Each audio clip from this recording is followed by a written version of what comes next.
Hello guys, welcome to the channel once again. In this video I'll show you how can you create pages in your WordPress panel. So this is very easy. The page could be anything like your menu by heading or any sub menu or any kind of category you want to define. That would be your page.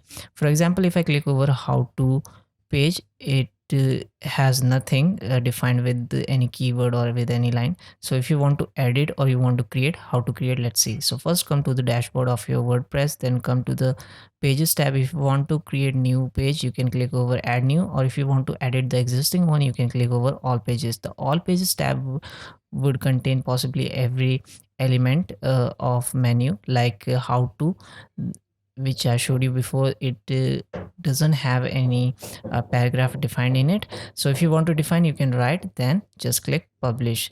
And now if I come back to the website and I click over how to tab, you can see the possible highlighted area which we have entered just a moment ago.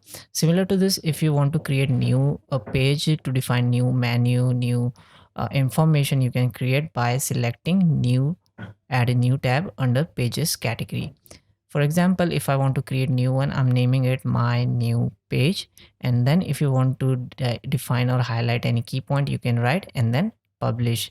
After this, you can add this page into your menu. To add this menu, go to appearance, switch to menu tab, and then you will see your created page right over here. So this is how you can create pages in your WordPress tab. I hope you liked this video. If it helped, like, share, and subscribe. And the next upcoming video is about how to create category in your WordPress panel.